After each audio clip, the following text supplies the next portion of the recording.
భోజనం పెట్టే విషయంలో విధవరాలని కాస్త చిన్నచూపు చూస్తున్నారని హెబ్రీ భాష మాట్లాడే యూదుల మీద గ్రీకు భాష మాట్లాడే యూదులు సనిగారంట. ఇప్పుడు ఆ విధవరాల పరిచర్య కాస్త ఇబ్బందిగా మారింది. అప్పటిదాకా పరిచర్య ఎవరు చేసేవాళ్ళు? 12 మంది యేసుక్రీస్తు వారి శిష్యులు ఆ భోజనం పంచిపెట్టేవాళ్ళు. అప్పటిదాకా ఈ సమస్య వచ్చిన తర్వాత ఏమర్థమైందంటే పేతురు గారు చెప్తున్నారు ఈ మాట, అయ్యా ఇప్పుడు దాకా మేము భోజనం పంచిపెట్టాం, సమస్యలు వస్తున్నాయి, బాగా వినండి, ఇక నుంచి భోజనం పెట్టే పని మేము చేయలేం. ముందు మేము దేవుని సంతోషపెట్టాలి, వాక్యం బోధించాలి, ప్రార్థన చేసుకోవాలి, వాక్యం చదవాలి, ఇదే మా పని. వాక్యం బోధించడం ఎందును ప్రార్థించడం ఎందును ఎడతెగక మేము ఉండాలి. అయితే ఈ పరిచర్య కోసం మనం ఏం చేద్దాం తెలుసా? దైవ భక్తి కలిగి ఆత్మతో నిండుకున్నటువంటి ఎంతమందిని? 7 మనుషులు మీలో ఏర్పరచుకోండి అని చెప్పాడు. ఆ 7 పేర్లు కూడా అక్కడ రాయబడ్డాయి. వాళ్ళు ప్రార్థన చేసి ఒక 7 మందిని సెలెక్ట్ చేసుకున్నారు. వాళ్ళ పేర్లు ఏం పేరమ్మా? స్టెఫనో, ఫిలిప్పు, ప్రొకోరు, నీకానోరు, తీమోను, పర్మెనాసు. ఇదిగో 7వ వాడు యూదుల మత ప్రవిష్టుడును అంతియొకయ వాడగు నీకోలాసుని. 7 మంది పరిశుద్ధుల్ని, ప్రార్థనా పరుల్ని, దైవభక్తి కలిగిన వాళ్ళని, దేవుని జ్ఞానం కలిగిన వాళ్ళని, ఆత్మతో నిండుకున్న వారిని నిలబెట్టి సంఘంలో ప్రతిష్ఠించి విధవరాళ్ల పరిచర్య కోసం నియమించారు వీళ్ళని. నేను ఇంకా ఇప్పుడు ఎక్కడున్నాను తెలుసా? నికోలాయితుల బోధ మీకు అర్థమయ్యేదని చెప్పడంలోనే ఉన్నాం మనం. ఇక్కడ టకటక వెళదాం. ఏమంటే ఇప్పుడు విధవరాల పరిచర్య కోసం ఒక 7 మంది నియమించబడ్డారు. ఈ 7 మంది పని ఏంటో తెలుసా?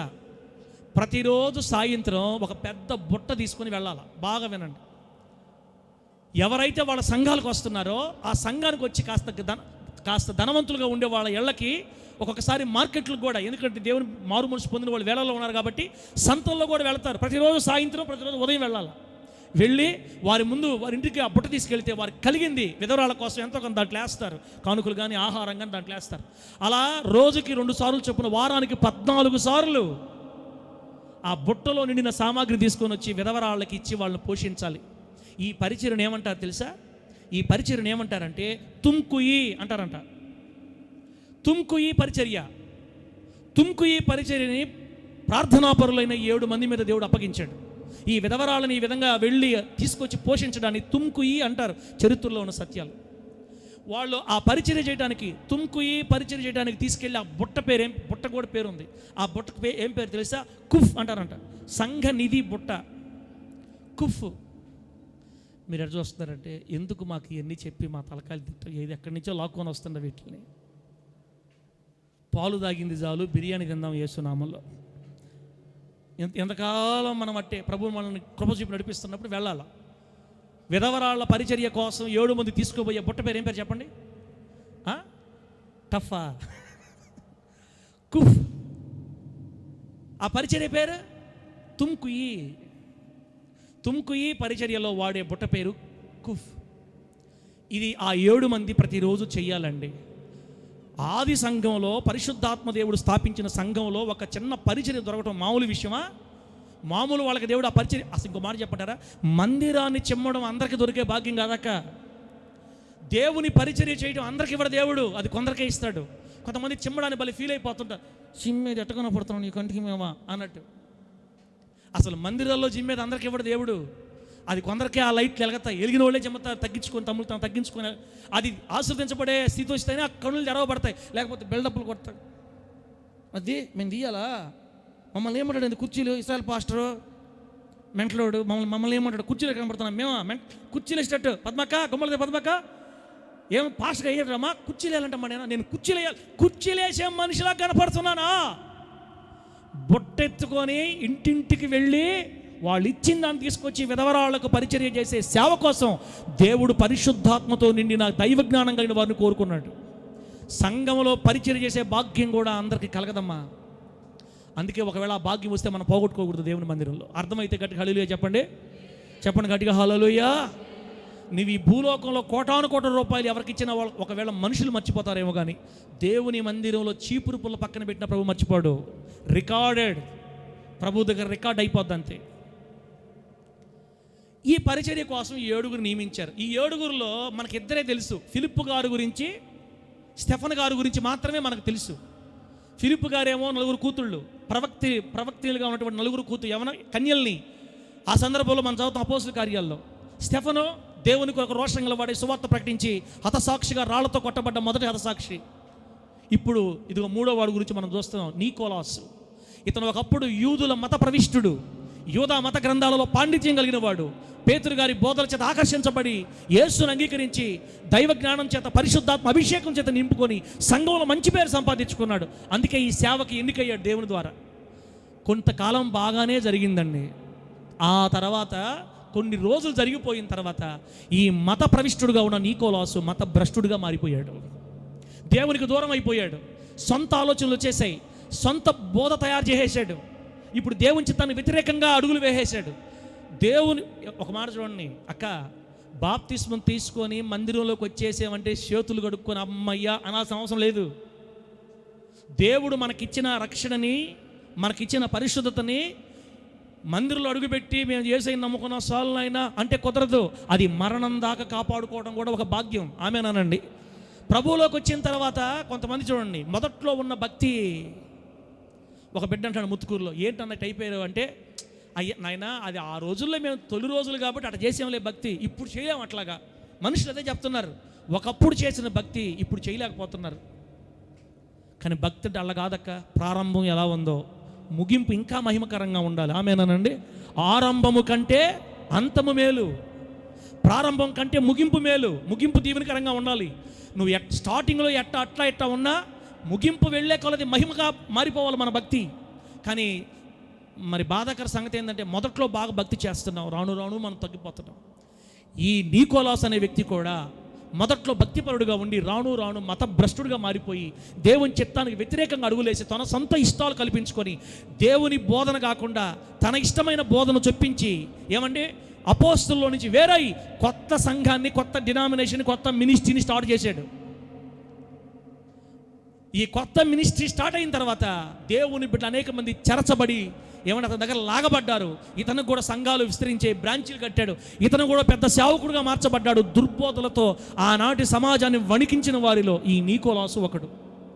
ఈ నీకోలాసు బోధలను అనుసరిస్తున్న శిష్యుల పేర్లే నీకోలాయితులు అంటారు. నీకోలాసు బోధనలు అనుసరించేవాళ్ళు నీకోలాయితులు.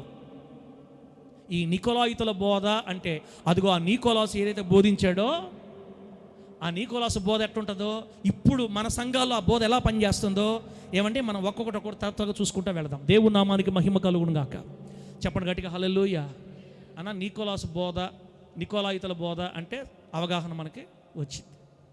మొట్టమొదట భక్తిపరునిగా, పరిశుద్ధునిగా తన జీవితాన్ని ప్రారంభించిన నికోలాస్ అనే ఒక మత ప్రవిష్టుడు, మత భ్రష్టుడై దేవునికి దూరమై సొంత ఇష్టాలని సంఘంలో చొప్పించి దైవజనులకు, అపోస్తులకు దూరమైపోయి సొంత సంఘాన్ని కట్టి దుర్బోధలతో సంఘాన్ని నింపేసిన వ్యక్తి. అతని బోధనే నికోలాయితుల బోధ అంటారండి. రైట్, ఇప్పుడు ముందుకెళ్దాం. ఆ నికోలాయితుల బోధ సంఘంలో మనం ఎట్ట గుర్తుపట్టాలి? ఒకసారి నికోలాస్ అనే పదానికి అర్థం చెప్తున్నాను బిడ్డలారా. నికోలాస్ అనే పదానికి అర్థం ఏంటంటే, నికో అంటే జయమొందిన లేదా లోబరుచుకున్న అని అర్థం.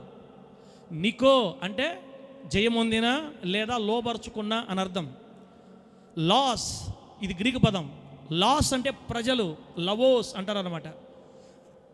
లాస్ అంటే ప్రజలు. నికోలాస్ అంటే ప్రజలను జయించి లోబరుచుకున్నవాడు అని అర్థం. ప్రజలను జయించి లోబరుచుకున్నవాడు నికోలాస్ అనే పదానికి అర్థం అండి.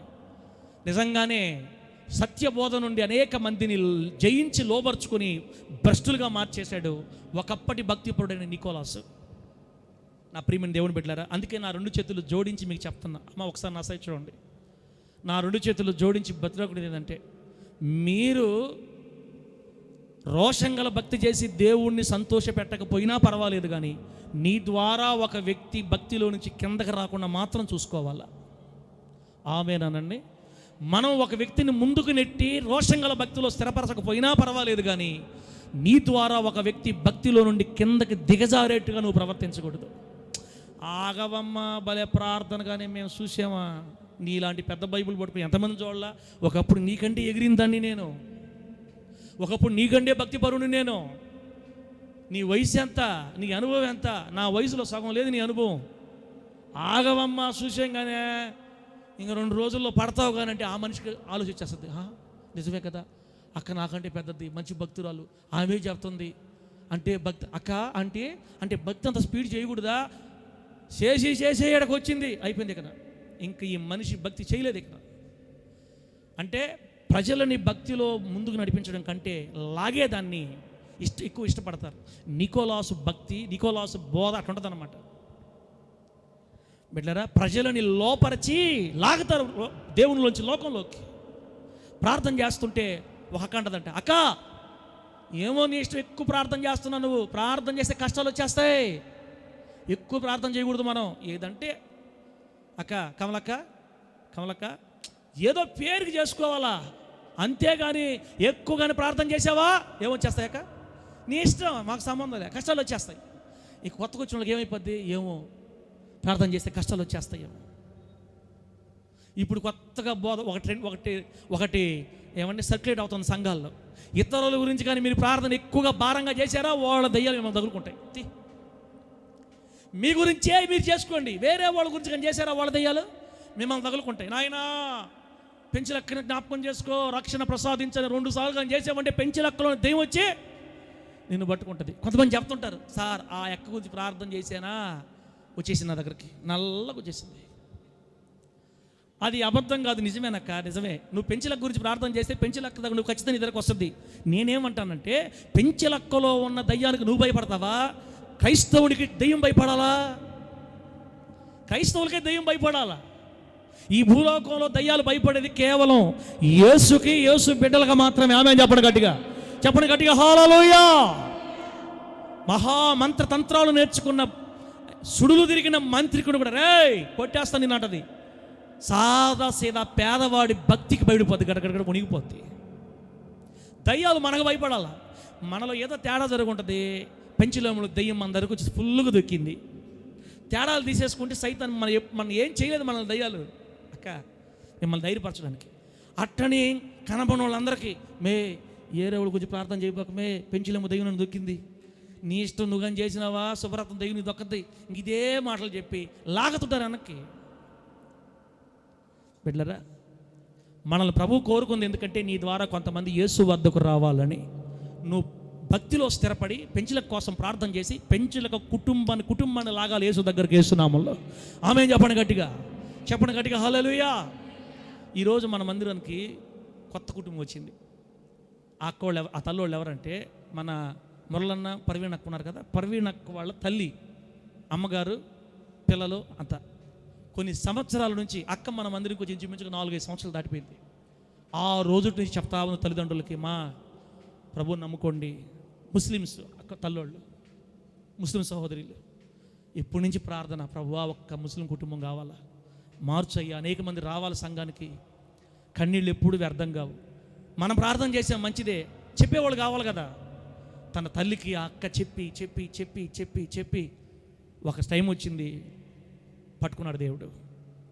ఇప్పుడు చాలాసార్లు వెళ్ళి ఇంటి దగ్గర ప్రార్థన చేసి వచ్చాం. అన్నకు బాగలేకపోతే దేవుడు అన్నని ఇప్పుడు మందిరం తీసుకొని వచ్చాడు. వాళ్ళకి ఆ స్థితి ఒక బిడ్డ దేవుని చెప్పడం ద్వారా కలిగింది. నిన్నటిదాకా అక్క ఆరోగ్యం బాగలేదు, దురాత్మ చేత తీవ్రంగా వేధించబడింది. తన ప్రాణం పోతున్నా కానీ తన తల్లికి సువార్త చెప్పడం మానలా. అట్లా మనం నలిగిపోవాలి, అవసరమైతే యేసయ్య కోసం కరిగిపోవాలి. మనం దెబ్బలు తిని అనేక మంది ప్రభు దగ్గర నడిపించాలి. కానీ ఈ నికోలాయితుల బోధ, బిడ్డలారా, నికోలాయితం అంటే ప్రజల్ని లోపరుచుకునేవాడు. ఆ నికోలాస్ అనే పేరుకి లేనిపోని మాటలు చెప్పి భక్తులు వచ్చి దిగజార్చే అలవాట్లు మనకు ఉండకూడదు. యేసు కొరకు అనేక మందిని రోషముతో నింపుదుముగాక. గట్టిగా చెప్పండి హల్లెలూయా.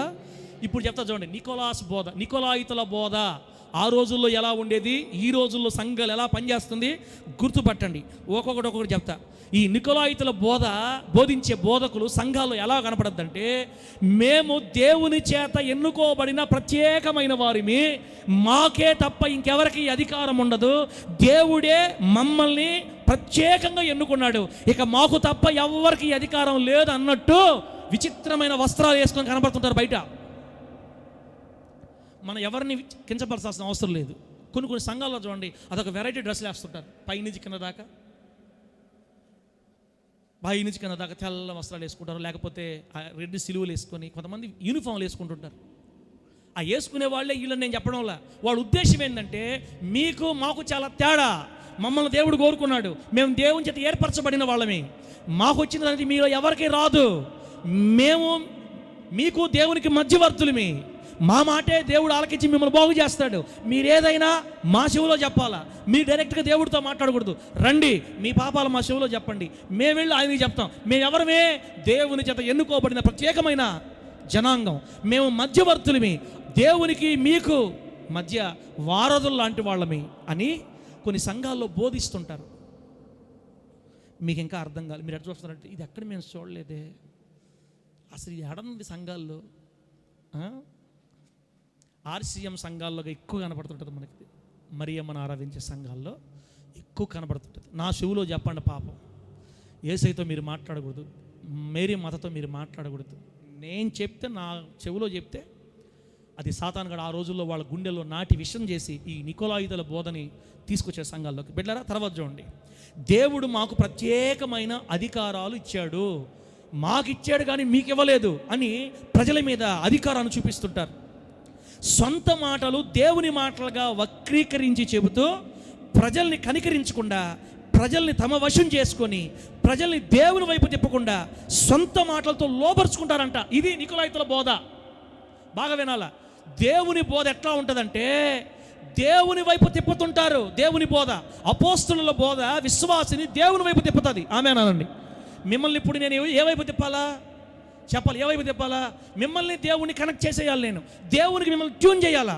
కొన్ని బోధలు ఎట్టుంటాయంటే, దేవుడు నాకు చెప్పాడు, తేడా చేసావు నువ్వు, త్వరగా క్షమాపణ అడుగు, లేకపోతే దిగేస్తుందంటే మీరేముంటుంది, ఓయమ్మా ఈ సార్కి ఎంత కృప ఉంది నాయన, అన్నీ చెప్పేస్తున్నాడు. అబ్బా మా టెంకాయ చెట్టు కింద ఏముందో కూడా ఈ పాస్టర్ చెప్పేస్తున్నాడు అంటే,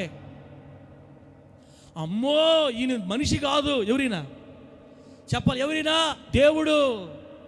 మీరు టీవీలో ఫోనుల్లో పాస్టర్ని చూస్తున్నారో చూడట్లేదో, ఒక పాస్టర్ చూసి నేను నవ్వాలా ఏడవాలనిపించింది. చెప్తానేనండి, నేను చెప్తే మీకు గుర్తొస్తుంది. బిడ్డా ఇప్పుడు నేను చెప్తాను విను, నువ్వు బాగా లేకుండా వచ్చావు కదా, అసలు నీ అడ్రస్ చెప్పేస్తా చూడు. నేను ఇప్పుడు ఇదిగో బస్ ఎక్కా, అవును ప్రభు అంటదా ఆమె. బస్ ఎక్కానంటే అవును ప్రభు అంటుంది. బస్ ఎక్కా, సెంటర్లో దిగా, ఆ సెంటర్లో ఒక కొబ్బరి చెట్టు ఉంది. అబ్బా అవును ప్రభువా. ఈ పక్క బిల్డింగ్, అవును ప్రభువా. ముందుకెళ్ళి లెఫ్ట్ టర్న్ ఇచ్చా, అబ్బా అవును ప్రభువా. ఈ పక్కకు తిరిగా, అబ్బా అవును.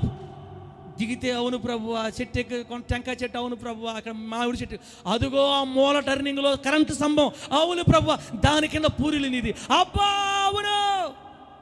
ఇప్పుడు ఇవేమనుకుంటారంటే, చూసేవాళ్ళు ఏమనుకుంటారంటే, అబ్బాబ్బా ఈయన మనిషి కాదు దేవుడే. ఇప్పుడు విశ్వాసుల మనసు పాస్టర్ వైపు తిరిగిపోతుంది,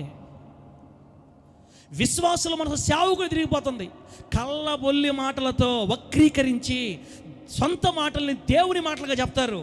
దేవుడు ఇప్పుడే నాకు తెలియజేశాడు, నువ్వు బాధల్లో వచ్చావు. బాధలు లేని ఊరికమ్మా, బాధలు లేని ఊరికి. ఇదిగో నువ్వు బాధలతో వచ్చావు, అవును ప్రభువా, స్తోత్రములు నాయన, కరెక్ట్ అయ్యా, అబ్బా అంటున్నారు ఇల్లు. నువ్వు ఇంటికాడ బయలుదేరేటప్పుడు ఇంట్లో తగాదా పడినట్టుగానే, అబ్బా అవును ప్రభు పడింది అక్కడ ఆయన అంటే, పడినట్టుగానే అంటే ఇంకమూ ఉందనుకో, ఓహో పడినట్టు లేదు అని మళ్ళీ కవర్ చేస్తాడు. అబ్బా అవునంటే పడింది అన్నాడంతే. ఇవన్నీ ఆలోచించరు వీళ్ళు. నికోలాయితుల బోధ సంఘాలలో ప్రత్యక్షమవుతున్న విధానం ఇది. ప్రజలని తమ వైపు తిప్పుకుంటారు, ప్రజలని తమకు బానిసలుగా చేసుకుంటారు, ప్రజలని తమకు లోబరుచుకుంటారు, కానీ దేవుని వైపు త్రిప్పరు, నీతి వైపు త్రిప్పరు, పరిశుద్ధత వైపు తిప్పి దేవునికి ప్రజలు కనెక్ట్ చేయరు. మేమే మధ్యవర్తులమే, మాకే అధికారాలు ఉన్నాయని వక్రీకరించి చెప్పి దేవుని వైపు తిప్పకుండా మనుషులు సొంత మాటలతో లోపరుచుకుంటారండి. ఇప్పుడు మీకు 2 పాయింట్లు చెప్పా, అయిపోతుంది. నికోలాయితుల బోధ అంటే ఏందో, నికోలాయితుల బోధలోని 2 పాయింట్లు చెప్పా. ఒకటి, మేము ప్రత్యేకమైన వారిమి, దేవుని చేత ఎన్నిక చేయబడిన వారిమి, దేవుడు మాకే అధికారాలు ఇచ్చాడు, మీరు ఏది చెప్పాలన్నా మాకే చెప్పాలా. ఇప్పుడు నేనున్నాను, ఒకసారి మీకు చెప్పా, ఏదన్నా ప్రార్థన చేసుకుంటే అక్క దైవజనుడు కూడా మీ ముందుంటే మీకు ఆశీర్వాదం. ఎందుకంటే మేము మీ ఆత్మీయ తండ్రులం కాబట్టి, దేవుడు మీకు అలా నియమించాడు కాబట్టి ఆయన ఆజ్ఞానుసారం మీరు ప్రార్థించాలి. మీ సేవకులు కూడా మీ ముందుంటే మీకు ఆశీర్వాదం. మందసం మోస్తున్న యాజకులు మీ ముందుండడం మీకు ఆశీర్వాదం అని చెప్తే దాని అర్థం ఏంది? ఇక నేనే దేవుడు అని అర్థమా? నా వైపు చూడండి అని అర్థమా? ప్రభు సేవకులు మనకు నియమించినప్పుడు వారిని కూడా గౌరవించాల్సిన బాధ్యత మన మీద ఉంది కాబట్టి, ప్రతిదానికి మనమే దూసుకుపోతే దైవజనుడిని నిర్లక్ష్యం చేసినట్టు అవుతుంది. కాబట్టి సేవకుని ప్రార్థన నీకు ఆశీర్వాదం అని దేవుడు నేర్పించడానికి మందసము మోసే యాజకుడే. ఆమేనండి. అందరి యాజకులు కాదు, దేవుని వాక్యాన్ని మోస్తున్న యాజకులు మాత్రమే మన ముందుంటే మనకు ఆశీర్వాదం అని చెప్పాడు. వీళ్ళు అట్ట చెప్పరు, నేను ప్రార్థన చేశాను నీకు అయిపోద్ది, టెన్షన్ లేకుండా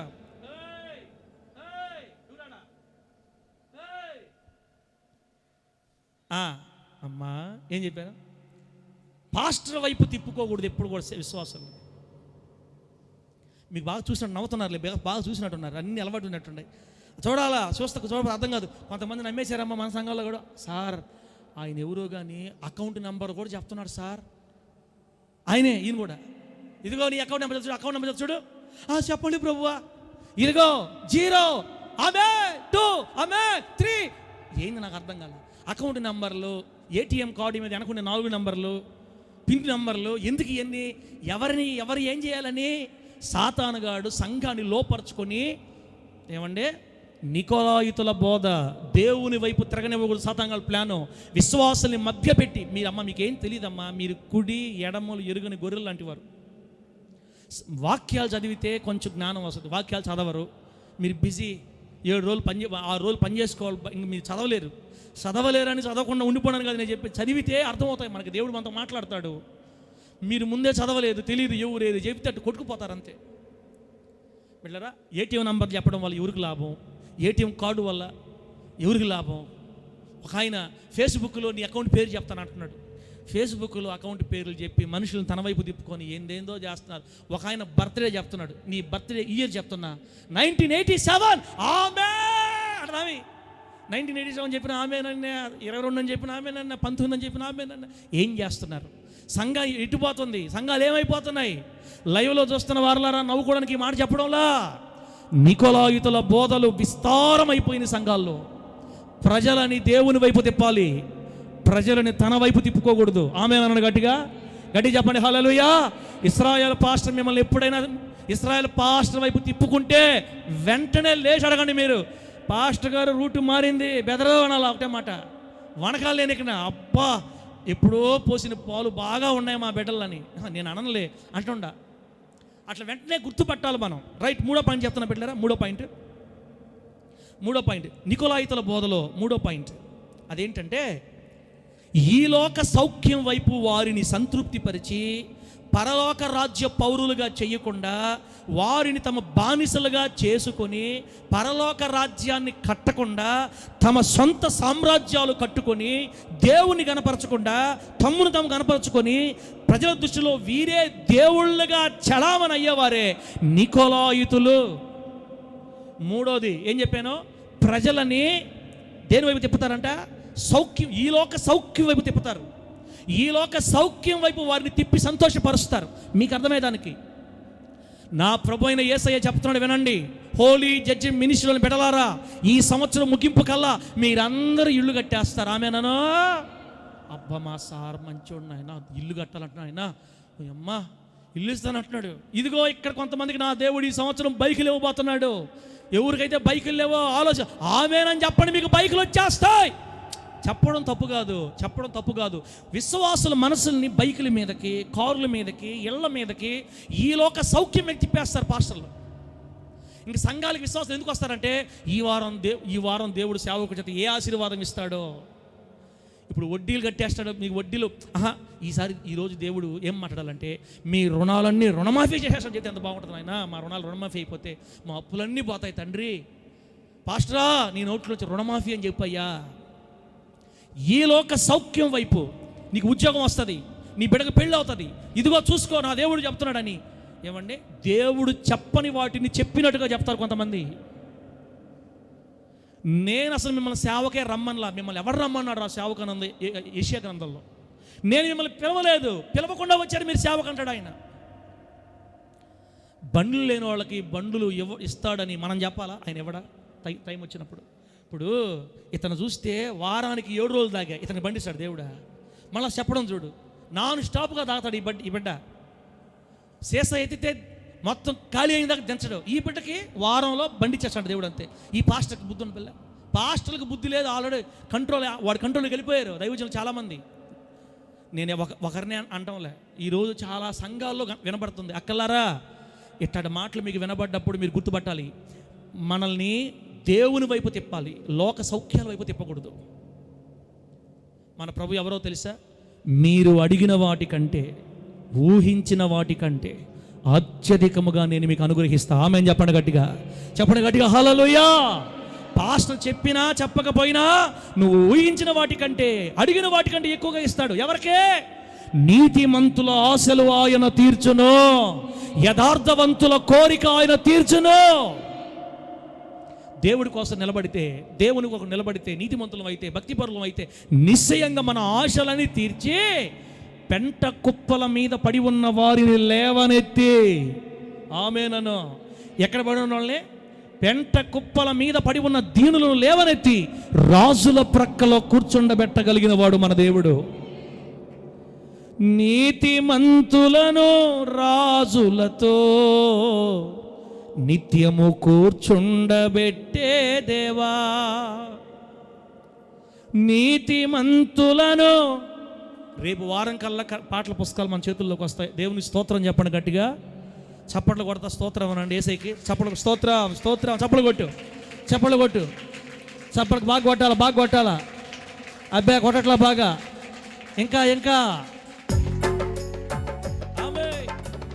నీతిమంతులను రాజులతో నిత్యము కూర్చుండబెట్టే దేవా, ఆ నీతిమంతులను రాజులతో నిత్యము కూర్చుండబెట్టే దేవా, నా దేహము నిన్నే మోయాలి, నా నాలుక నిన్నే ప్రకటించాలి, నా పాదాలు నీకై పరుగెత్తాలి, నా రూపము నిన్నే పోలి ఉండాలి. ఎవరికి పాట రాదు కదా? పాటల పుస్తకాలు వస్తే పాడదాం. నా దేహము నిన్నే మోయాలి. గ్రూపులో నేను సాంగ్స్ బుక్ పెట్టాను, గ్రూపులో ఒకసారి చూసి నేర్చుకోండి. నా దేహము నిన్నే మోయాలి, నా నాలుక నిన్నే ప్రకటించాలి, నా పాదాలు నీకై పరుగెత్తాలి, నా రూపము నిన్నే పోలి ఉండాలి. వీళ్ళని దేవుడు లేవనెత్తేది, వీళ్ళనక్క దేవుడు లేవనెత్తేది. ఇలా బ్రతుకలేకపోతే భూమి మీద నుండి నన్ను తీసివేయుము, ఇలా బ్రతుకలేకపోతే భూమి మీద నుండి నన్ను తీసివేయుము, నీతిమంతులను రాజులతో నిత్యము కూర్చుండబెట్టే దేవా.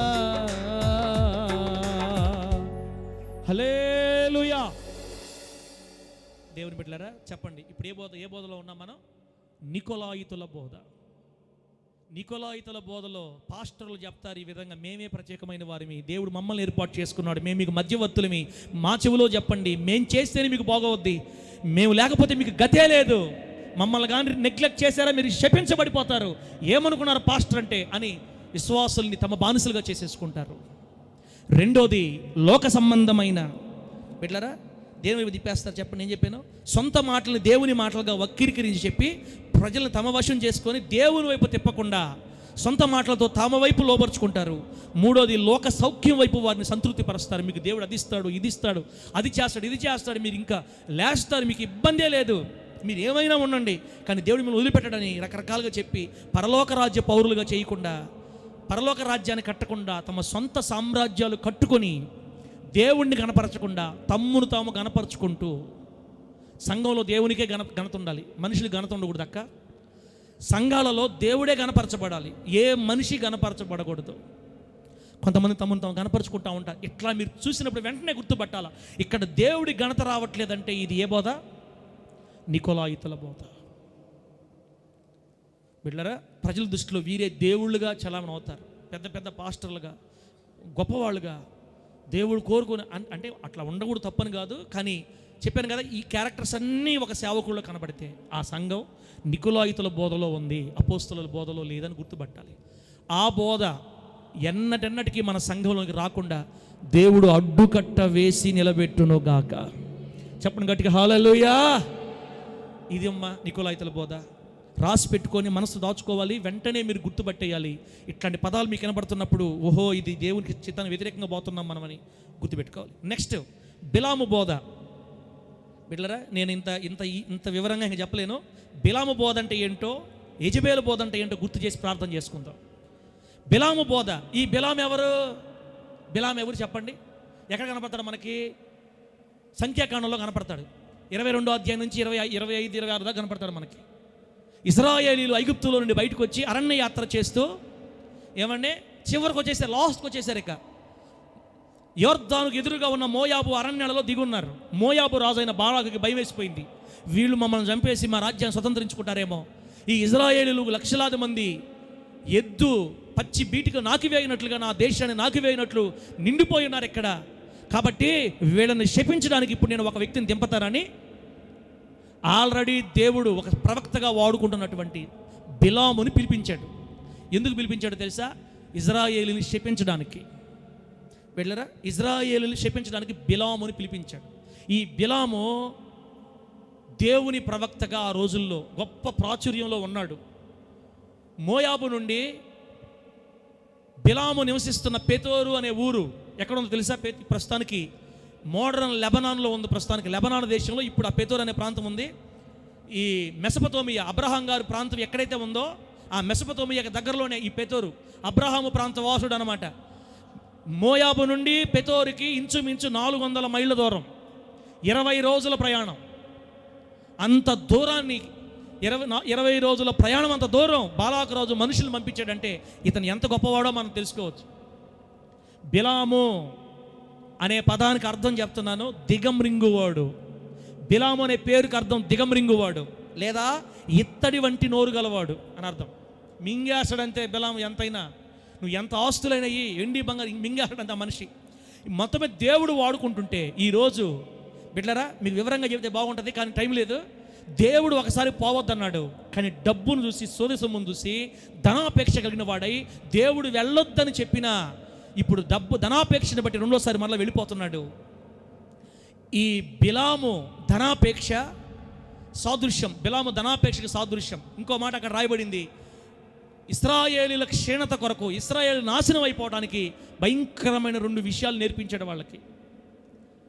బిలాముని పిలిపించింది ఎందుకంటే ఇశ్రాయేలుని శపించడానికి. దేవుడు ఒప్పుకోవాలా. శపిద్దామని నోరు తెరిస్తే బిలాము నోటిని దేవుడు ముట్టి ఆశీర్వాదంగా మార్చేశాడు.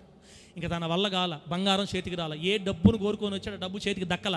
పోతా ఒక సంచి బంగారం తీసుకుని 2 మాటలు చెప్పేసిపోయాడు. రే బాలకు, అయా యెహోవా దేవునికి నచ్చనివి 2. 1 వ్యభిచారం, 2 విగ్రహారాధన. మీ ఊర్లో మంచి అందమనిసి ఉన్నారు కదా, వారందరిని ప్రిపేర్ చేసి ఇజ్రాయేల్ మీదకి వదలండి. వాళ్ళని వ్యభిచారంలో మత్తులుగా చేసి వారిని లోపరుచుకొని మా దేవతలకు బలిచ్చే బలి దగ్గరకు వచ్చి మీరు ఆ నైవేద్యం తినాలని ఒప్పించండి.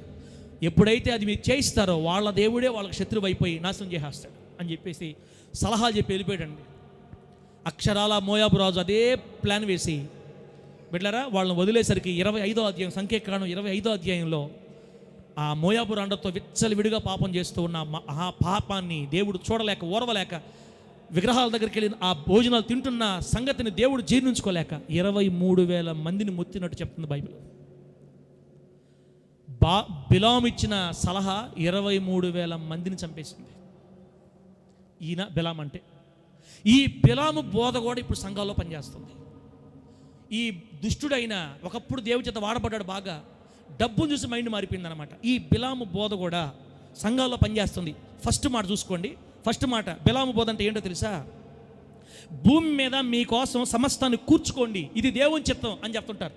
నువ్వు కారు కొనడం దేవుని చిత్తం, నువ్వు ఇల్లు కట్టడం దేవుని చిత్తం, నీకు దేవుడు అది ఇవ్వాలి ఇది ఇవ్వాలని కోరుకుంటుంటే నాకెందుకు ఎన్ని వద్దు, నాకు ఆ అవసరం లేదు, దేవుడు ఇస్తే చాలు అంటావేంటి? నువ్వు కోరుకో, ఫస్ట్ నువ్వు కోరుకో అని వాక్యాలు చెప్పి చెప్పి చెప్పి చెప్పి మనుషుల మనసుని ఇళ్ళు మీదకి, డబ్బు మీదకి, బంగారం మీదకి, వెండి మీద తిప్పేస్తారు. ఇంక వీళ్ళు ప్రార్థన స్టార్ట్ చేస్తే ప్రభువా నాకు ఇల్లు, నాకు బంగారం, నాకు వెండి, నా పిల్లలు, ఈ భూమి మీద కూర్చుకోండి అని నేర్పించేస్తారు సంఘానికి. బాంధవ్యన్న అర్థమవుతుందా? బోరు కొడుతుందా? ప్రార్థన చేద్దాంలేనా? తిమ్మతుందా? మీకు బోరు కొడుతుందని అర్థమైపోయింది నాకు. బోరు కొడుతున్న వాళ్ళు గట్టిగా అడుగులు చెప్పండి. ఇంకొంతసేపు చెప్తే వింటామన్న వాళ్ళు అల్లు చెప్పండి. చెప్పండి గట్టిగా హల్లెలూయా. అంటే చెప్పలేదంటే మీరు యాక్టివ్ ఉన్నారు, కరెక్ట్గా అర్థమవుతుంది మీకు. ఎట్లారా 5-10 నిమిషాల్లోనే మీకు మీ ఇబ్బంది పెట్టను, సమయం అయిపోయింది బిడ్డలారా. అక్క ఇవి మనకు అవసరం. మీరు బయటికి పోయినప్పుడు గుర్తుపట్టాలి బోధల్ని, లేకపోతే మీకు తెలియదు, అన్నీ నమ్మేస్తాం మనం. మీకేం తెలిసి చెప్పండి? దేవుడు మనతో మాట్లాడినప్పుడు మనసులో పెట్టుకోవాలి. మీరు భూమి మీద మీకోసం కూర్చుకోండి అని చెప్తుంటారు వాళ్ళు ఆ బోధలో. ప్రభు ఏం చెప్పాడు? ఒకనొక పట్టణంకి వెళ్ళి వ్యాపారం చేసి సంపాదించుకుందాం రండి అని చెప్పుకున్న వారులారా, రేపేమి సంభవించినో మీకు తెలియదు. ఈరోజు రాత్రే దేవుడిని ప్రాణం అడిగితే వెర్రివాడ నువ్వేమైపోతావు? నువ్వు సంపాదించినంత ఏమైపోద్ది? సంపాదించుకోమని ఇప్పుడు దేవుడు చెప్పడు. అసలు ప్రభు ఏం చెప్పాడు తెలుసా?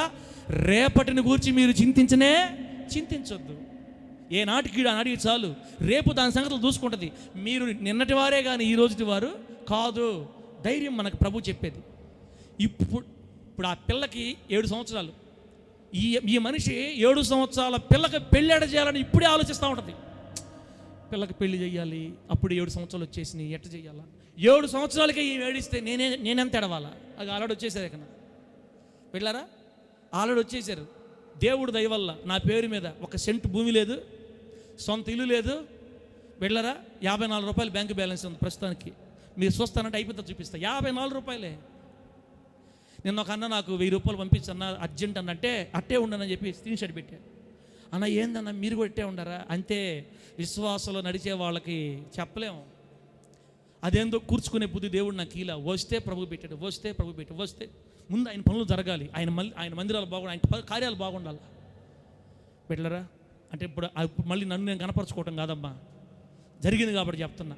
మనుషులు 7 సంవత్సరాల పిల్లకి పెళ్లి గురించి ఆలోచిస్తే ఆల్రెడీ లైన్లోకి వచ్చేస్తే నేనంటే ఏడవాలా? నేను ఏడవను. నాకు తెలుసు నేను దేవుని పని చేస్తే నా బిడ్డల పని యేసయ్య చూసుకుంటాడు అంతే. గట్టిగా చెప్పండి హల్లెలూయా. అట్టనే మనం ఎప్పుడు దరిద్రులుగా అయిపోతామని కాదు, మనం వాటి మీద మనసు పెట్టుకోకూడదు. భూమి మీద భూ సంబంధమైన వాటి మీదగా మన మనసు తిరగకూడదు. మన మనసు పరలోకమందు ఉండాలి. మీరు క్రీస్తుతో కూడా లేపబడిన వారైతే పైన ఉన్న వాటినే వెదకండి. ఆమేన్ చెప్పండి గట్టిగా. మొదట నా రాజ్యాన్ని, నా నీతిని వెతుకు, అప్పుడు మీకు కావలసినవన్నీ నేను మీకు అనుగ్రహిస్తా. ఆమేన్ అనగట్టిగా. ఆయన ఇవ్వకుండా మనల్ని పొల్లి కిలిచుకొని చేసేవాడు కాదు. ఇస్తాడు, తగిన కాలం మంది ఇస్తాడు.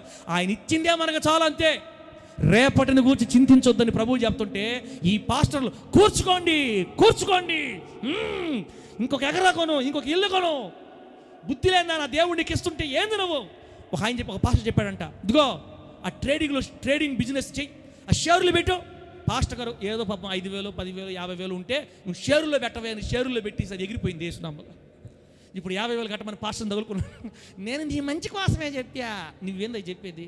నీకు షేర్లతోటి ట్రేడింగ్లతోటి నీకు ఎందుకైనా ఆయన ప్రార్థన చేసుకోకుండా భక్తి వాక్యం చెప్పుకోకుండా నువ్వా? బిడ్డలారా, బిలాము బోధ డబ్బును సంపాదించుకోమని నేర్పిస్తుంది. 2వ పాయింట్, ఉన్నది ఉన్నట్లు చెప్పడం మాని బహుమానములపై దృష్టి నిలిపి మనస్సుని మార్చుకున్న బోధ బిలాము బోధ. బాగా వినండి మీకు అర్థం అవడానికి. ఇప్పుడు మా రమాచెల్లి ఉంది, నెలకి 5,000 ఖచ్చితంగా దశమ భాగం ప్రభువుకి ఇస్తుంది నమ్మకంగా. ఇప్పుడు నేను ఏదైనా వాక్యంలో ఒకవేళ ఆ బిడ్డకి తగలుతాదేమో అని అనిపించి మాట్లాడవలసిన మాటను మాట్లాడకుండా మింగితే మీకు ఎవరు తెలియదు సంగతి? ఎవరు తెలుస్తుంది? స్కాన్ చేసేసింది పరలోక మిషన్.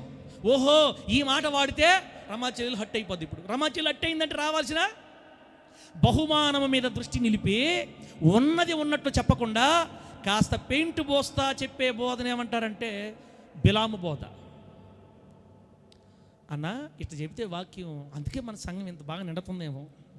నువ్వు ఈ రకంగా పట్టుకునే కదా మందిరం సంఘాలు లేకుండా చేసుకున్నావు, విశ్వాసం లేకుండా చేసుకున్నావు. యాడ్ నుంచి పట్టుకొస్తున్నావు ఈ మాటలు నువ్వు?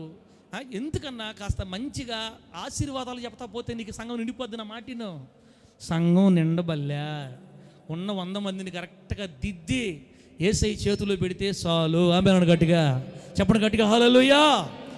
ఇవ్వవలసి వస్తే ఆయనే ఇస్తాడు మనకి.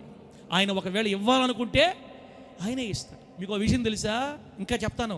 బిలాము బోధ ఎక్కడ కనపడితే అక్కడ గుంపులుగా పోతారమ్మా. పలాని పాస్టరు తైలం పోస్తున్నాడు తలల మీద, పిల్లలు పుట్టేస్తున్నాడు తైలానికి. బాగానే తల్లులారా ఈసారి పాస్టర్ మాట్లాడండి, మీరు ఈసారి పాస్టర్ పోతే ప్రార్థన చేయండి, భక్తిలో ఉన్నప్పుడు మీకు ఇస్తా అంటారు. కానీ ఆయన అయితే తైలం పోసి పై నుంచి కింద తైలం నడిపేస్తే మనం పిల్లలు పుట్టేస్తారు. మనకి తైలం పోస్తే ఎట్ట పుడతారో తెలియదు. అంజూరపు తైలం అంట, అంజూరపు ఆకు అంట, గెడ్డ పండు, అరటి పండు పాస్టర్లు ఇస్తున్నారమ్మా. నేను చెప్పేది, నేను బయట సంగతి చెప్పట్లా. అరటి పండులతోటి శాంతకరణ సిరీస్ వస్తుంది. ఇవన్నీ చెప్పేసి పాస్టర్లు పురుగులు తీసేస్తాను. అమ్మ నేను ఏరే వాళ్ళ కోసం మీకోసం చెప్పుకుంటున్నాను. నేను మీకు పేర్లు చెప్పట్లేదు కదా, పలానా పాస్టర్ అని చెప్పట్లేదు కదా. అటువంటి కనబడితే మీరు గుర్తుపట్ట. ఇది బిలాము బోధ. రండి పండ్లు తీసుకోండి, పిల్లల్ని పొందండి. రండి అరటికాయ తినండి. ఇద్దరు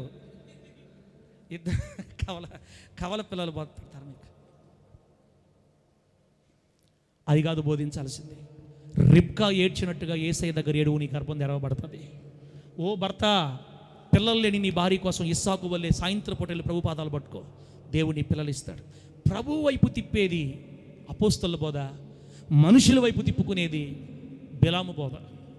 ఉన్నది ఉన్నట్టు చెప్పడం మాని బహుమానములపై దృష్టి నిలిపి మనస్సును మార్చుకున్న బోధ బిలాము బోధ. మూడోది, ధనాపేక్ష మనసులో ఉంచుకొని పైకి నీతిని బోధించే బోధ. ధనాపేక్ష మనసులో ఉంటుంది. బిడ్డలారా అయిపోయిందమ్మా, కరెక్ట్గా నేను స్టార్ట్ చేసి కరెక్ట్ గంట అయింది. ఇప్పుడు హల్లెలూయా స్తోత్రములు. నాకేమో ఇంకొకటి చెప్పేస్తే బాగుండు అనిపిస్తుంది. చెప్పేస్తా అయిపోయింది. పెద్ద ఇదిగో అన్నా చేద్దామా? చెప్పమంటున్నాడు. బిలాము బోధ ఏం చెప్పాను? ధనాపేక్ష మనసులో పెట్టుకొని పైకి నీతిని బోధిస్తుంటారు. మీ కుటుంబాలు దర్శించడానికి వస్తా నేను. బాబున్న ఇంట్లోకి వెళ్ళా, జెరాక్స్ షాప్ పెట్టున్నారు కాబట్టి కనీసం ఒక పెద్ద కాగితం నీకుపోతారా అని మనసు అనుకొని, అన్న మీరు ఏం మనసులో పెట్టుకోబాకండి, మనం డబ్బు కోసం చేయకూడదు అన్న, నువ్వు ఈ కానుకలు ఇవ్వలే, ఏమి ఇవ్వలే, దేవుడు నువ్వు ఆస్వాదిస్తాడు, నువ్వు గమ్ముకుండా నువ్వు ఏం లేదని బాధపోబాకన్నా, కానుక ఇయ్యాలా అప్పుడే పాస్టర్ రావా అనుకోబాకు. నువ్వు అసలు ఎంతైనా ఏమో లీగిపోతాడా అని లోపల, పైకి ఏమో డబ్బులు లేవు అనుకోబాకు, నువ్వేం లేదనుకోబాకు అంటుంటారు. మనసులో ధనాపేక్షని పెట్టుకొని పైకి నీతిని బోధిస్తుంటారు. అక్క ఇట్లా లేరా చెప్పండి? పాపం వాళ్ళు అలా అవల సాతానుడు వాళ్ళని లోపరుచుకొని చెరపట్టి వాళ్ళ మనసు అలా మార్చేశాడు.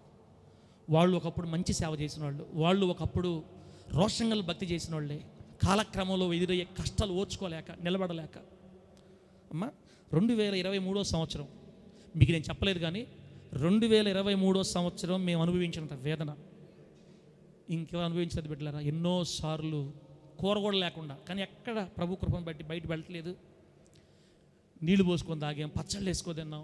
వ్యాన్ కట్టడం ఇబ్బంది అయిపోయి ఇంటికి కట్టడానికి లేక ఈ వ్యాన్ వాళ్ళు ఇంటి మీదకి వచ్చి అరస్తుంటే, అబ్బో ప్రభు కొన్ని పాఠాలు నేర్పించాడు. దాని ద్వారా ఎట్లా అడుగులు వేయాలి, మన స్థాయి ఏంటి, మన స్థితి ఏంటి, ఎప్పుడు ఏ నిర్ణయాలు తీసుకోవాలి. 23 సంవత్సరం అంతా పిన్నటమే ఏసై నన్ను బిడ్డలారా. సమృద్ధి ఉండి కాదు, అసలుకే లేక దేవుడు మనల్ని ఎన్నో విధాలుగా నేర్పిస్తాడు. ధనాపేక్ష ఇంకెక్కడి నుంచి ఒకళ్ళు వస్తే అప్పుడే వచ్చే ధనాపేక్ష మనకి ఏంటి బాధ, విశ్వాసం మీద వేద్దాం, మీ దశంబకలు తండి అని చెప్పైనా వాళ్ళని రాజీ రంపాన్ని పెట్టి తెప్పించుకుందాం విశ్వాసం చేత అని రావాలి. కానీ యేసు కొరకు బతకాలనుకున్నవాడు ఆ కష్టాల్లో కూడా నిలబడతాడు ప్రభు కోసం. ఆమె చెప్పండి గట్టిగా. కొంతమంది సేవకులు అటాయాలు నిలబడలేక నిర్ణయాలు మార్చేసుకుంటారండి. దేవుడితోనే ఒక తీర్మానం చేసుకున్నా, డబ్బు అనే పదాన్ని ఎంత తక్కువగా వీలైతే అంత తక్కువగా నేను సేవలో వాడాలి ప్రభువా. డబ్బు అనే పదవే నా నోట రాకూడదు, కానుకలు దశంభాగాల పదవే నా నోట రాకూడదు. నువ్వు నేర్పిస్తే వాళ్ళు నేర్చుకుంటారు యేసు నామములో. నేను చెప్పబల్లే, నువ్వు ఆ మనసు తెరిస్తే వాళ్ళు నీ కోసం ధారాళంగా పోస్తారయ్యా పాత్రలతోటి. కాకులకి ఎవరు చెప్పారు? ఏలియా పాస్టర్ పిలిచిట్రా, కాకి నేను ఒక నుండా ఇక్కడ ఖరీదు వాగులు రక్త మాంసం తిట్టి మీ చేతకి తెలియదు నీకా, మనకి మన నల్ల మొహం ఉందానా అని కాకులకి చెప్పాడా? చెప్పండి అన్న. కాకులు పిలిచి బైబిల్ క్లాస్ పెట్టాడా? కాకుల్లారా ఎర్రాగటి మీరు తింటాం కాదు, ఒక్కొక్కసారి మా సైజు కూడా చూడండి. ఇప్పుడు కరువు, నీళ్లు కూడా దొరకడంలా, కాస్త రొట్టె అంత మాంసం దొరికితే తెచ్చిచ్చేది నేర్చుకోండి అని కాకులకు బైబిల్ క్లాస్ పెట్టలా. దేవుడే కాకులకు ట్రైనింగ్ ఇచ్చాడు. ఆమె చెప్పండి గట్టిగా. కాకోలములు ఎక్కడైనా రొట్టె మాంసాన్ని బుద్ధిగా తెచ్చి ఒక మనిషికి ఇచ్చినట్టు మీరు చరిత్రలో విన్నారా? ఒకే ఒక్కసారి జరిగింది. కాకి లాంటి పిసినారి గల ప్రజలను కూడా దేవుడు తన కొరకు వాడుకుంటాడు ఆయనకి ఇష్టమైతే. కాబట్టి డబ్బు అనే పదమే ఈ సేవలో వినకూడదు నేను తీర్మానించుకున్నాను బిడ్డలారా. 2023 లాగా ఇప్పుడు లేదు, ఎందుకంటే అమ్మగారు పోయారు కాబట్టి. ఏ అమ్మగారు? అమ్మగారు తీసుకెళ్ళిపోయారు కాబట్టి ఇప్పుడు ఫ్రీ అయిపోయాము. భవిష్యత్తులో మనకి ఇస్తాడు, పెద్ద అమ్మగారులనే దేవుడు ఇస్తాడు. ఆమేనానండి. ఈ టైం రావాలి, సమయం రావాలి, అనుకూల సమయం వచ్చినప్పుడు ప్రభు మన కార్యం చేస్తాడు. ఇప్పుడు కాస్త అంత తిని నెమ్మదిగా 54 రూపాయలు బ్యాంక్ బ్యాలెన్స్తో హ్యాపీగా సాగిపోతుంది జీవితం. మీకు కూడా ప్రభు సమృద్ధిని ఇస్తాడు, మీరు దిగులు పడద్దు. బిలాము బోధ ఎట్లుంటుందంటే ధనాపేక్ష మనసులో పెట్టుకొని పైకి నీతిని బోధిస్తారు. అమ్మా మీరు రాసుకుంటే మీరు గుర్తుపెట్టుకుంటారు, రాయకపోతే మీకు తెలియదు, మీరు మర్చిపోతారు. మరలా భూమి మీద మీకోసం ధనం కూర్చుకోండి, అవి కూర్చుకోండి అని చెప్పేది బిలాము బోధ. 2, ఉన్నది ఉన్నట్టు చెప్పడం మాని బహుమానాలపై దృష్టి నిలిపి మనస్సును మార్చుకున్న బోధ. 3, ధనాపేక్ష మనసులో ఉంచుకొని పైకి నీతిని బోధించే బోధ. 4, కూలి కోసం బోధిస్తారు, ద్రవ్యం కోసం సోది చెప్పినట్టు చెప్తారు ప్రవక్తలు. మీకా గ్రంథం 3వ అధ్యాయం 11వ వచనంలో కూలి కొరకు బోధిస్తారని ఉంది. బిడ్డరా, శాలరీ బేస్ల మీద ఏమంటే పాపం డబ్బుల కొరకు కొంతమంది పరిస్థితులు తట్టుకోలేక మారిపోతుంటారు. ఇలా కూలి కొరకు బోధించే వాళ్ళు దేవుని చిత్తాన్ని బోధించలేరు. ఇటువంటి సమయాల్లోనే బిలాము బోధ పనిచేస్తుంటుంది. డబ్బు కోసం సోది చెప్పే బోధకులు, ప్రవక్తులు, బిలాము లాంటి వాళ్ళు సంఘాలు అక్కడెక్కడ మనకు కనబడుతుంటారు. దేవుడి వారికి రక్షణ మారుమనసు ప్రసాదించి దేవుని చిత్తములు చేయనట్లు ప్రభు సహాయము చేయును గాక. తర్వాత 5వది, ఎప్పుడు తిండికి ఆతురపడే కుక్కల్లాగా. యెషయా గ్రంథం 56వ అధ్యాయం 11వ వచనం. యెషయా గ్రంథం 56:11లో ఎప్పుడు తిండికి ఆతురపడే కుక్కల వలె ధనాన్ని తీసుకురండి, తండి కానుకలు తండి, దేవుడు మిమ్మల్ని రక్షిస్తాడు, ఆశీర్వదిస్తాడు, ఒక భాగం ఇస్తే 10 భాగాలు ఇస్తాడని, ఎంత ఉన్నా కూడా సమృద్ధి లేక తండి అని కుక్క తిండికి ఆతురపడినట్లుగా ఇంకా తండి అని చెప్పే వాళ్ళందరూ బిలాము వారసులే.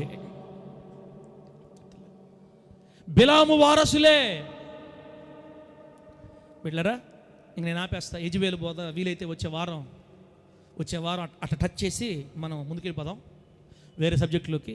బిడ్డలారా, బిలాము బోధ మీకు క్లియర్గా అర్థమైపోయింది. ఇంకాదే అండి. ఎంత ఉన్నా కూడా తండి కానుకలు తండి అని చెప్పే మనస్సాక్షి బిలాము మనస్సాక్షి. బిడ్డలారా, ఇంపైన మాటలు వాడతారు, ఇంపైన మనుషులు ఆకర్షించే మాటలు వాడతారు, ఇచ్చకపు మాటలు, అబద్ధాల మాటలు వాడి ఆ బోధించి మిళితమై ఇచ్చకపు మాటలతో మిక్సింగ్ చేసి ఇంపైన మాటలు నిష్కాపట్యంగా బ్రతుకుతున్న దేవుని బిడ్డల మనసులు మోసం చేసి రోమాపత్రిక 16:18 ప్రకారం ఈ నిష్కపటంగా ఉన్న విశ్వాసుల మనసులు చెరిపి వారిని పాడు చేసి వారి నుంచి లాక్కొని తింటూ ఉంటారు. వీళ్ళందరూ బిలాము వారసులేనండి. ఇటువంటి బిలాము బోధల్ని రాబోయే రోజుల్లో మీరు గ్రహించి జాగ్రత్తగా మెలిగి, ఒకవేళ హోలీ జడ్జి మందిరంలో మీకు ఆ బోధ వినబడిన వెంటనే నిలబడి గద్దించి సేవకుడిని ఏమైనా అవసరమైతే ఫోన్ చేసి లెఫ్ట్ రైట్ ఇచ్చి కరెక్ట్గా లైన్లో నిలబెట్టవలసిందిగా మీకు మనవి. అంత దూరం నేను తెచ్చుకోను. ఒకవేళ కనబడితే మీరు ఖచ్చితంగా గద్దించాలి. ఈ బిలాము బోధ మన సంఘంలో ఎన్నటెన్నటికీ కనబడకుండును గాక. చెప్పండి గట్టిగా హల్లెలూయా. ఎన్నటెన్నటికీ కనబడకుండును గాక. ఫస్ట్ బోధ ఏంది? నికోలాయితుల బోధ. 2వది బాంధవ్యాన. 2వది బిలాము బోధ. 3వది యెజబెలు బోధ. యెజబెలు రాణి గురించి కొంతమందికి తెలుసు. అహాబు రాజు, ఇశ్రాయేలు రాజు విగ్రహ సంబంధమైన స్త్రీని, విగ్రహారాధికురాలని పెళ్లి చేసుకుంటే వస్తా 850 మంది ప్రవక్తల్ని, బొమ్మలు తెచ్చుకుంది. సంవత్సరం తిరిగేలోపు ఇజ్రాయెల్ రాజ్యం అంతటిని దేవతల రాజ్యంగా మార్చేసింది. ఈ మనిషి మామూలు మనిషి కాదు, క్రూరురాలు. దొరికిన వాళ్ళని దొరికినట్టుగా యెహోవా ప్రవక్తల్ని చంపి రాజ్యమంతటిని దాగోను సామ్రాజ్యంగా మార్చేసిన భయంకరమైన క్రూరురాలు యెజబెలు. యెజబెలు అనే పేరుకి అర్థం సుశీల. అబ్బా, పేరు ఎంత మంచిదో చెప్పాలి. యెజబెలు పదంకి అర్థమైందాక సుశీల. పేరేమో సుశీల, జీవితమేమో మహా డేంజరు. సుశీల అని అర్థం పెట్టుకొని పేరు పెట్టుకొని రక్తము తాగే పిశాచి అంటారు గ్రీక్ పదం. గ్రీక్లో ఈమెని రక్తము తాగే పిశాచిలాగా యెహోవా దేవుని ప్రవక్తను చంపింది పూర్తిగా. ఈ యెజబెలు బోధ సంఘంలో ఎలా ఉందో చెప్పమంటారా? చెప్పేస్తాలే, మళ్ళీ టైం లేదు మనకి. రేపు వేరే సబ్జెక్ట్ మాట్లాడుకుందాం. ఈ యెజబెలు బోధ ఏంటంటే సంఘాలలో పురుషుల హవా ఉండదు, స్త్రీల హవా కనబడుతుంటుంది సంఘాల్లో. పాస్టర్లని డీవియేట్ చేసి పాస్టర్లు ఎక్కేస్తారు పైకి. అంటే సంఘాల్లో స్త్రీలు వాక్యం చెప్పడం తప్ప అన్నా లేదు, తప్పు లేదు, ఖచ్చితంగా చెప్పచ్చు. కానీ దైవజనుణ్ణి, సేవకుణ్ణి కనుమరుగు చేసేటట్టు కాదు. అహాబు మూతి ముడుచుకొని పడుకుంటాడంట. అసలు రాజు ఇంట్లో పెత్తనం పురుషుడిది ఉండాలా, స్త్రీతో ఉండాలా? మామూలుగా పురుషుడే ఉండాలి. రాజ్యం పరిపాలించేది రాజా రాణా? రాజు చెప్పిన మాట రాణినాలి. ఇక్కడ లేదు, రివర్స్ అయిపోయింది. ఇతన్ని పనికిమాలలో చేసేసింది. రాజా, నీకు రాజరికం వద్దు, నేను చూసుకుంటా, నువ్వు వెళ్ళి కూర మొక్కలు పెంచుకోపో అని భర్తగా కూర మొక్కలు తోటలు కొనిచ్చి తోటల్లో వ్యవసాయం చేసుకోమని చెప్పి ఈయనేమో పొలం పనికి వదిలేసింది. ఈ మనిషి సింహాసనం మీద కూర్చొని రాజ్యాన్ని శాసిస్తుంది. ఈరోజు సంఘాలలో దైవజనులు పక్కన పెట్టి పాస్టర్లు పైకి వచ్చి ఇష్ట ప్రకారం అందరినీ తిట్టి సంఘాలు కూల్చేస్తారు. కొన్ని దగ్గరలో మీకు అక్కడ వినపడుతుంటాయి, పాస్టర్ మంచోడు నా పాస్టర్ అమ్మ నోటిది నాయన అసలు పోలేకపోతున్నా వారి పక్కకి. ఆ మనిషి అరస్తా ఉంటుంది. ఎవరన్నా కొత్త వాళ్ళు రాని, ఏమే మా పాస్టర్ కోసం వచ్చా అని అడుగుతుంటుంది వాళ్ళని. ఏంది నువ్వు అన్నా, ఆమె పూసుకున్నంతవరకు సంఘం చాలా బాగుండిందన్నా, ఆమె ఎప్పుడైతే ఎంటర్ అయిందో సేవలో కూలిపోయింది ఆ సేవ అని మనం అక్కడక్కడ వింటుంటాం. సేవకురాళ్ళ హవా వచ్చి దైవ సంబంధమైన భక్తిలో కాకుండా లోక సంబంధంగా ప్రజల్ని రెచ్చగొట్టి గందరగోళం చేసే సంఘాలు కూలుస్తారే, ఈ కూల్చేటట్టు మాట్లాడతారే, ఈ సంఘాలలో స్త్రీల పెత్తనం ఉంటుందే, ఇదే యెజబెలు బోధ. అందుకే దేవుడు చెప్పాడు, స్త్రీ సంఘంలో పురుషుడు మాట్లాడేటప్పుడు మౌనంగా ఉండాలి. ఆమె చెప్పండి గట్టిగా. పురుషుడు మాట్లాడుతున్నప్పుడు స్త్రీ మౌనంగా ఉండాలి, సంఘంలో కలతలు తేకూడదు, జాగ్రత్తగా ఉండాలని పౌలు గారు మాట్లాడారు. స్త్రీ ఏమండి బిడ్డలారా, స్త్రీ పెత్తనాలు సంఘాల్లో చాలా ఇబ్బంది కలుగుతాయి. అన్ని దగ్గరలు కాదు, కొన్ని దగ్గర ఖచ్చితంగా స్త్రీ పెత్తనాలు ఏమండి ఇబ్బంది కలుగుతాయి. పేరుకే భర్త, కానీ సంఘంలో స్త్రీ అధికారం ఎక్కువగా ఉంటుంది, సంఘాన్ని పాడు చేస్తుంటుంది. ఇదే యెజబెలు ఆత్మ, అదే యెజబెలు బోధ.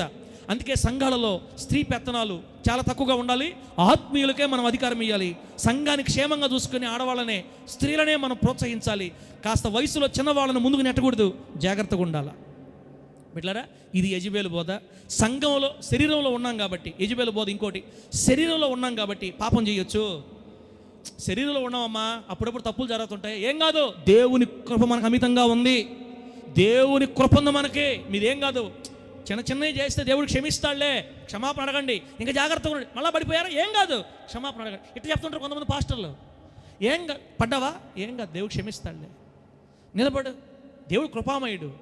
మళ్ళా పడిపోయావా, అబ్బా ఏం కాదులే, మళ్ళీ నిలబడు. 24 గంటలు ఏం కాదులే అని తప్ప విశ్వాసులకు ఏమైపోద్ది అంటే, అసలు తప్పు చేస్తే కూడా ఏమయ్యేటట్టు లేదు అని పాస్టర్ గారి మాటలను బట్టి ఇంకా వరుస పెట్టి పాపాలు చేస్తుంటారు విశ్వాసుల సంఘాల్లో. బిడ్డరా, తీర్పు గురించి చెప్పరు, ఖండించరు, గద్దించరు. ఏం కాదులే, దేవుని కృపందులే, ఏం కాదు కానీ అని. ఇదే యెజబెలు బోధ.